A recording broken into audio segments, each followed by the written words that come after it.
Uganda eyenkya. Yes, oyito twaga tumanye powers of Attorney zibeera evoked oba revoked zisobola kugibwawo ziti. Mu nsi mwe tutambulira ne mu mateeka ag'obuntubulamu n'aga common sense kyogabye oba olina obuyinza okukigabulira. So oli bw'aba n'obuyinza obukuwa power of attorney era asobola okukozesa obuyinza bwe bumu ne peeni y'emu. Unfortunately nti teyeetaaga kuba na nsonga. So nyinza okukuggyako olw'ensonga era nenjikuwa oba n'okubuggyako awatali nsonga kubeera mba nabukuwamuka. So okurevokinga power of attorney tekiri restrictive nti walina okubaawo ensonga. Ate tekirina budde kuba nezisinga zikolwa nga oli akugambye kino jja kikolera emyaka 2 naye n'ateekamu n'akawaayiro that nsigaza obuyinza obukirivokinga aliya. Ekyo nakyo kiteekebwamu era muzeetegereza nnyo nga bazikola. Si kirungi oli kusibira mu kintu kyotasobola kwetaggululamu. So bw'obanga ekintu okiteereddewo entrance kiteerewo ne exit. Nkiyingira nti nkifuluma nti n'olwekyo power of attorney zisobola okubeera revoked ne zisazibwamu omuntu eyazigaba era ng'akola ekiwandiiko ekizirivokinga era nakyo ne kiyita mu mitendera gyegimu n'akiyisaamu n'akisayininga ne bakinotalizinga bw'aba weebweru ne bakirigisitaringa era olunaku lwe bakirigisitarinze bweppa n'essaawa kwe bakirigisitarinze obuyinza buli obukomokola. N'olwekyo ensonga eyo mukulu tuyina okugyetegereza. Ate n'ekirala bw'obanga oweereddwa power of attorney n'okola ebintu byonna ebitali mu buyinza bwo obuwandiikiddwa mu power of attorney eyo byonna ebyo by'okoze ku lwoyo eyakuwa power of attorney biba bifu era oli tavunaanyizibwa yazikuwa era tavunaanyizibwa kuba ekiwandiisa ebiwandiiko bino mu gwandiisizo ly'ebiwandiiko erya Uganda yonna okubifuula ebyolukale era kasita biwandiikibwa etteeka lipulizuminga nti mwenna mubimanyi. Mwenna abali mu Uganda mukola ki? Mubimanyi nti gyebiri. N'olwekyo kasita revocation ebaawo obuyinza obwo bukola ki? Bukomaawo. Kasita okola ekintu ekiri ebweru w'obuyinza obwakuweebwa oba okoze kikyo oba tokoze kyaddoona wa power of attorney eyagikuwa ekyo oba okoze kikyo era takivunaanyizibwako era gwe okikola ki? Okivunaanyizibwako. N'oli bw'adiiringa naawe tugeze nga mu nsonga y'ettaka enkulu gye tuliko n'adiiringa naawe n'omuguza oba n'omuwa oba n'okuŋŋaanya busuulu oba n'okuŋŋaanya renti mu kizimbe ng'obuyinza obwo power of attorney yali tebumuwadde gwe adiirinze naye oba ofiiriddwa kuba oba odiirinze n'omuntu atalina buyinza kukola kintu ekyo. N'olwekyo oli wajja ng'ayagala okukuguza oyagala kudiiringa naye ku kintu kyonna kagabe mayumba kuba mayumba gatuula mu ttaka bakibe ki ng'akikola ku lw'omulala ne bwe muba mu Uganda wano mugambe tusooke tugende bakuwa obuyinza obwo obunsayiniigira. Abantu abamu baluguddemu naddala abantu abakava mu university abapangisa n'atuuka ku nnyumba ne bamugamba za mwami Senkaatuuka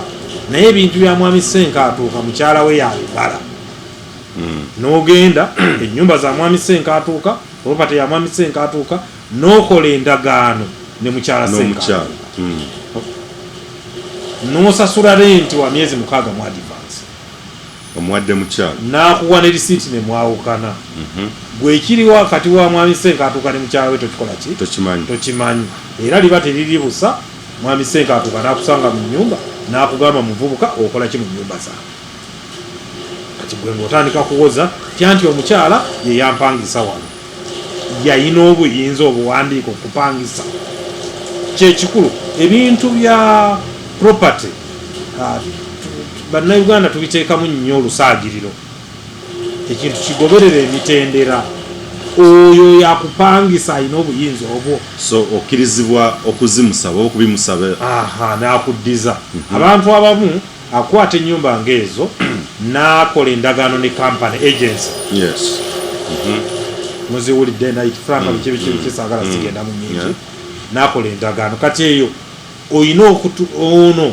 agency eno ng'ekupangisa oyina okutunula mu ndagaano eri eyagiweebwa, balina obuyinza obwo okupangisa. Oba ate ekyo kyanjawulo, power of attorney ne agency agreement byaki byanjawulo. N'olwekyo ensonga ezo tuzitunuulire nnyo, naddala bannaffe aba diaspora nga tuli mu nsonga z'ettaka, kubanga yes bannayuganda bafiirwa nnyo, naye ate bannaffe abali ebunaayira ate bo bafiirwa nnyo mu nsonga ki, ate nga bye beetaaga okutegeera n'okunyweza si bingi osobola obikwata, si byamateeka mangi. Bw'oba na principle yo nze Uganda akolera mu power of attorney bw'okomaawo, ate power of attorney gino gyetegereza n'engiisa mu mitendera, ekyo n'okikola ki okimanyi. Nina scenario banna cases etuzze tulaba mu mawulire, of course mpitirivu nnyo. Omuntu omu n'ava mu bulamu bw'ensi, for instance oba omwami n'ava mu bulamu bw'ensi, ogenda okuwulira nti ate omukyala kwabayo case gye mmanyi nti omuntu oyo abadde alina obwannannyini ku bintu ebyo, bw'afa the powers of attorney cease oba zigenda naye. But there is a case gye nawulirako ng'ate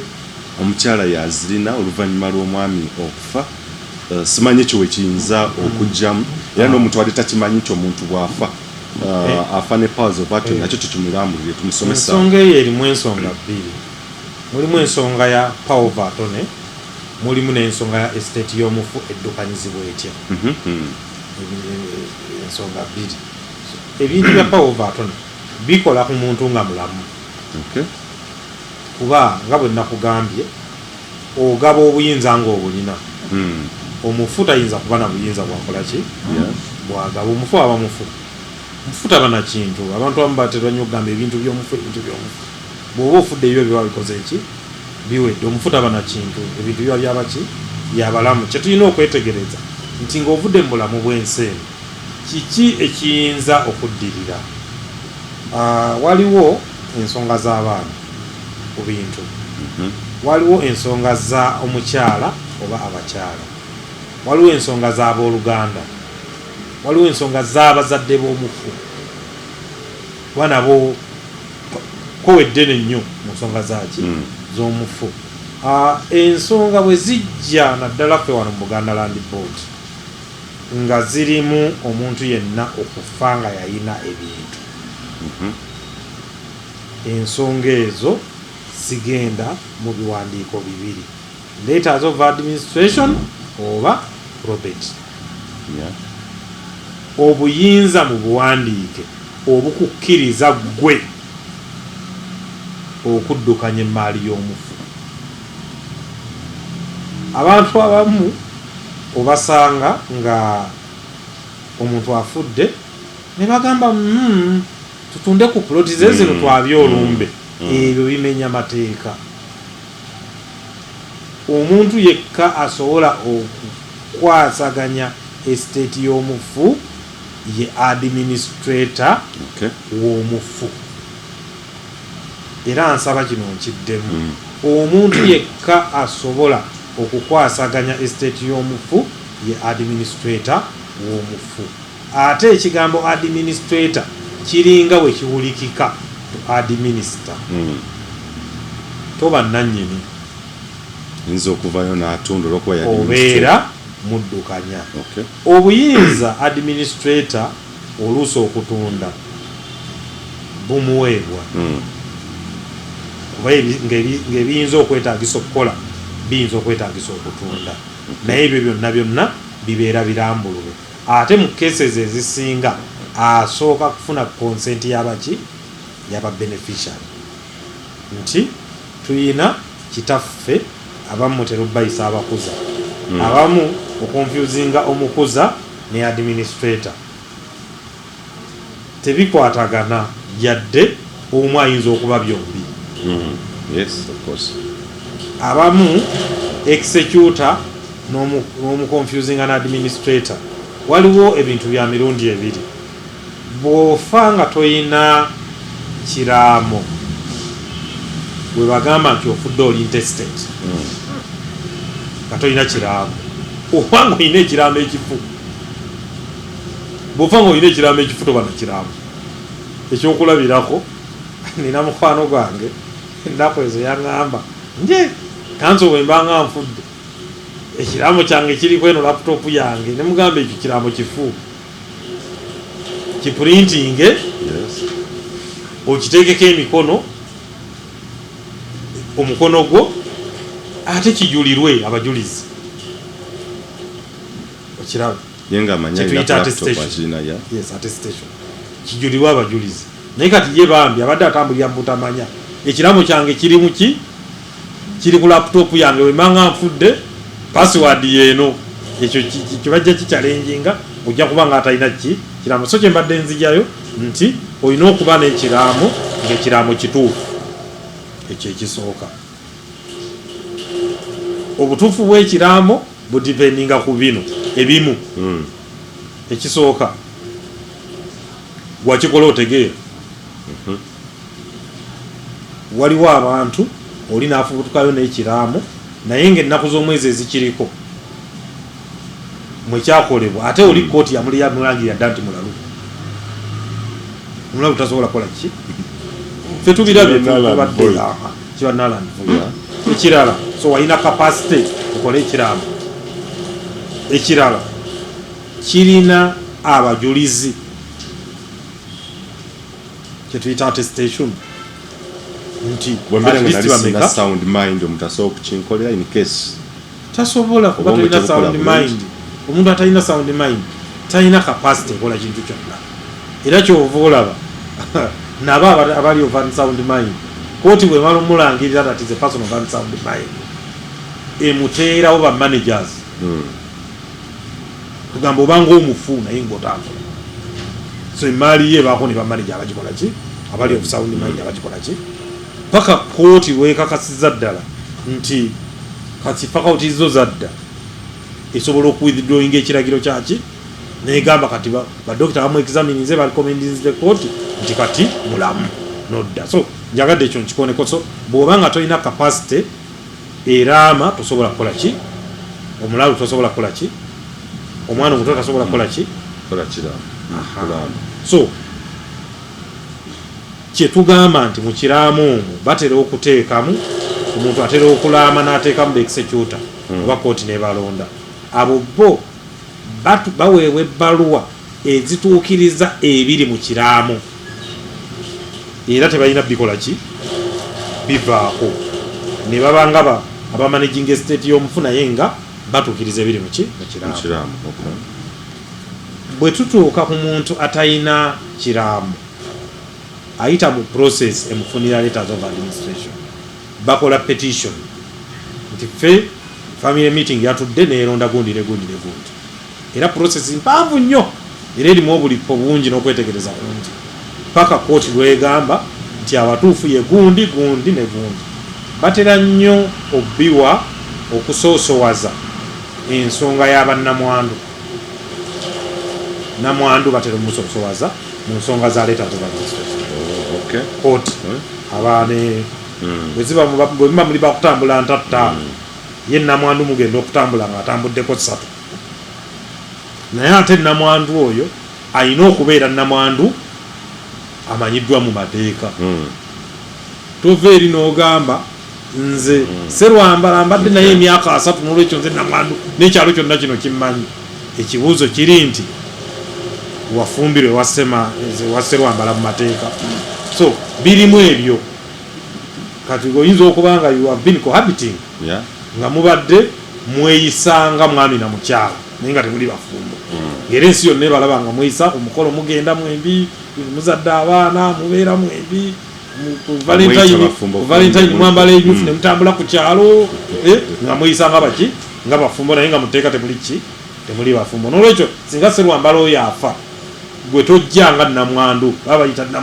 bannamwandu gwatamufumbirwa mu mateeka ga Uganda tokola ki ku mukolo ogwo tosemberanga namwandu of course fe munono tujja basiba babasitule wali bannamwandu nabeki naye nga tetugoberedde maki naye bwe tuba nga tugenze mu byensonga za letters of administration ebbaluwa ezikukkiriza okuddukanya ssente oba ebintu by'omufu oba emaali y'omufu ng'abaisiraamu bannaffe batera okiyita oyina bw'ogamba nti oli nnamwandu ekiddako ky'olina okupuruvinga nti wafumbirwayo mu mateeka opuruvinga otya marriage certificate bintu si byakusaana mu bulamu ne mu bufu bikola ki bisituka ne bivaayo marriage certificate ng'ofumbirwa oyo yennyini ate tojjayo ya mulala ojjayo oyo yennyini yafudde n'olaga ddala nti mwali bafumba so woosobola okukwalifayinga okuba namwandu waki w'omuntu oyo so bino ebintu tuba twagala tubyogere abantu basobole okufunayo okubangulwa okutonotono ate n'ekira ojja kusanga nga waliwo omukyala eyatambulamu edda mumanyi batera okugamba nti bannaffe abajjenda eyo bawomerwa nnyo obwannamwandu n'akola ki nadda naye nga bwe yatambuliramu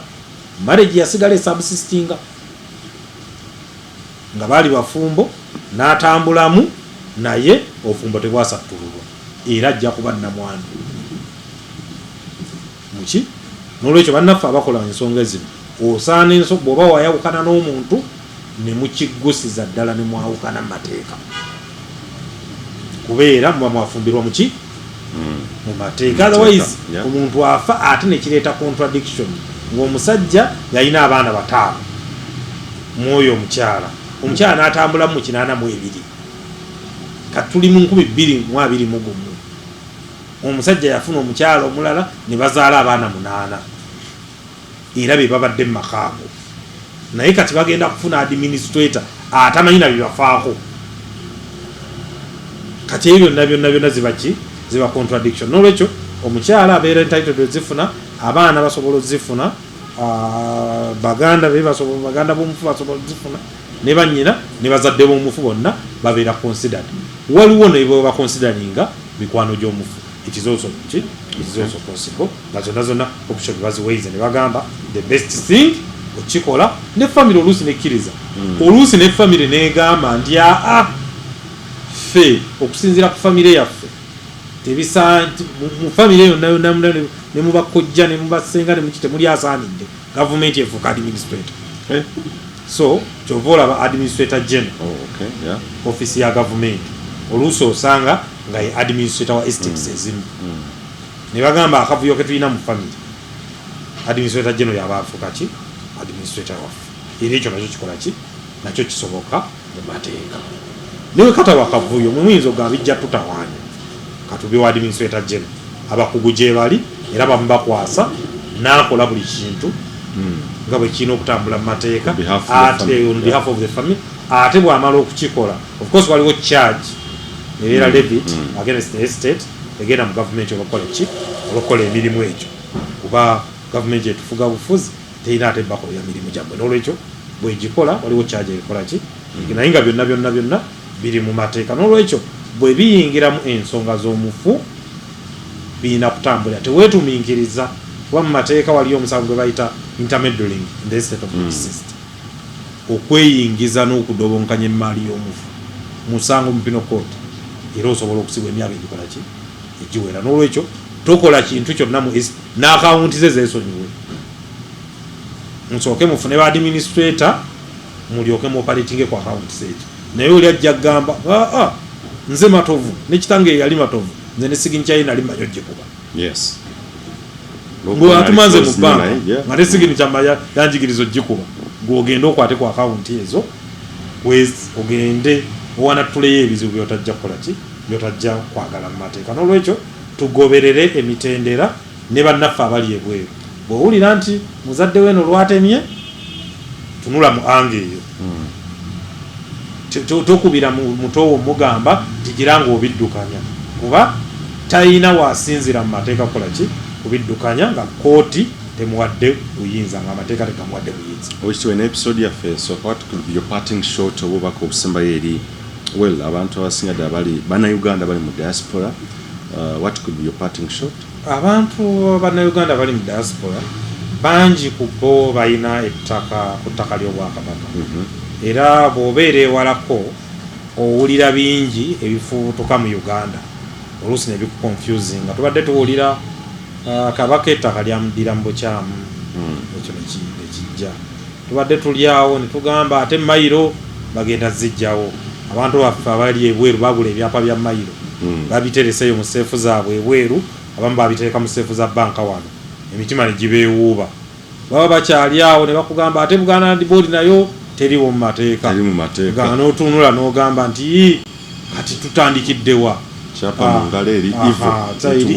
eririgo bintu bingi ebibadde bikola ki bijja byogerwa tubasaba babeere bagumu ate nga bakakkamu Obwakabaka bulina ttiimu z'abamateeka eŋŋundiivu ate era ensonga ne bwekalubamu waliwo ttiimu ez'ebweru ez'abannamateeka ezikolera Obwakabaka nazo ezijja ne zongerako effort tubategeeza buli ekikolebwa mu Bwakabaka bwa Buganda buli ekikolebwa Buganda Land Board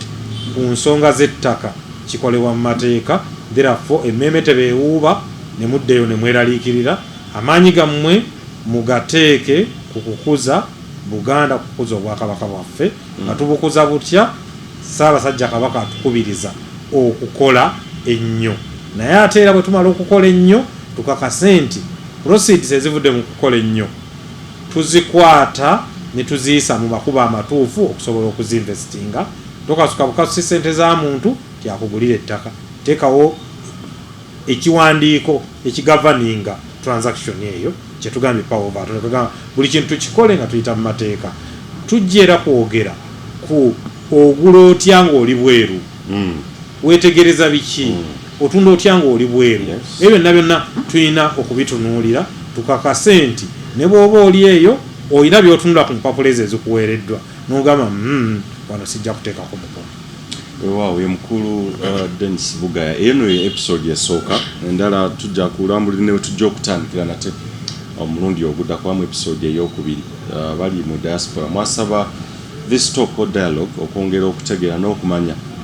ebintu ebikwata ku nsonga z'ettaka ate as we finalize or wind up the year tujja tunia ate in a special interview n'abakulu abalala ab'ekitongole kino kyennyini okuwinding up omwaka 2021 tulyoke tutegeere ensonga nga bwe zitambudde n'omwaka 2022 abantu ba Ssaabasajja Kabaka beeteeseteese batya oba butya okubaweereza mu nsonga ez'ettaka so episode eddako ejja kubeera nenda zonna ojja kubeera nga ozirindirira bwekitibwa nyanza nnyo obudde bwa ssebo